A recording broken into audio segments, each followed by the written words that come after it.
Today we'll be chatting with family therapist and social worker Talya Ressel on the importance of raising kids around animals and the lasting benefits. Welcome back to The Loft, girl. Thank you, thank you. Now, you know you are always holding us down here on a Monday when it comes to all things family, but today we want to break down the relationship between children and raising them along with pets. So should children be raised with pets in the first place? Well, absolutely. I mean, you use the word family. I think for a lot of people, pets are part of their family. And I think that having animals around is a huge benefit. It obviously comes with a lot of responsibility and a lot of costs, I guess, as well. It's a luxury. But the impact on children is really well known, well researched, actually. And girl, speaking about that research, you know a little something about that yourself. I believe you've also been doing some deep research into the matter. In fact, what impact does animals have on kids? Well, we know, I mean, there's something called animal-assisted therapy, which I actually did some research into, because the animals have got such a therapeutic role that they play with humans. Just the calming presence of a dog or a cat, horses particularly, can really be intuitive, and there's such a phenomenal connection between human and animal that goes above and beyond traditional pet ownership. So I really think that animals have got such a special place within children and families' lives in general. So what are your thoughts on saying that protection and care for animals starts with the children? Well, I really think it does start young. I mean, with anything, we really want to get behaviors ingrained young so that they become natural, they become the way for the child. But also what we find is by starting at a sort of grassroots young level with anything, whether it was the water conservation, whether it is now more aware with COVID, you know, and washing our hands, and now with animal care, when we start young, it's natural for children.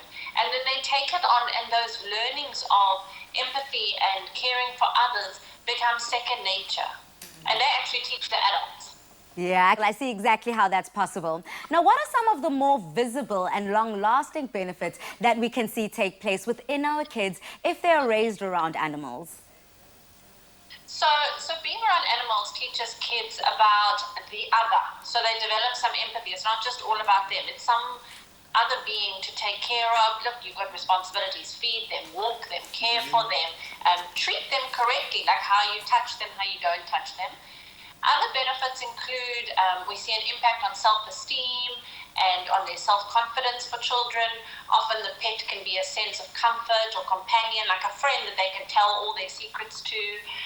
We also see that pets give children an opportunity to learn very vital life lessons, because with your pet, usually that's your first experience of maybe birth, illness, death, loss. You know, you really go through the life cycle with a pet, and those are good learning opportunities for children.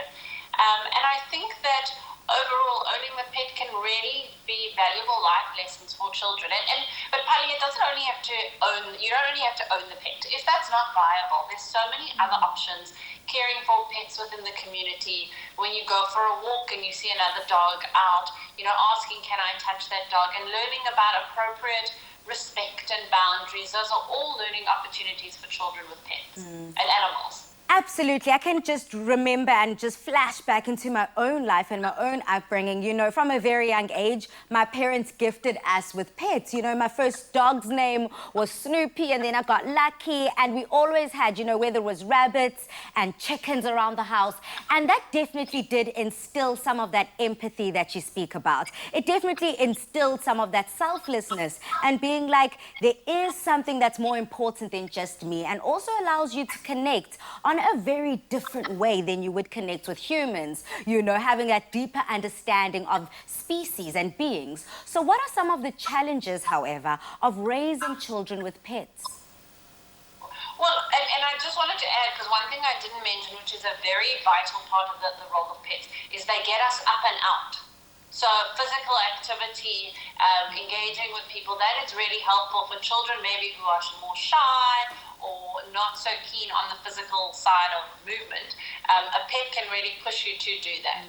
But some of the challenges, look, children have to learn how to handle animals appropriately, because it's not a case of just let the child treat the animal however. Animal rights is very important, and that's a good lesson for children to learn.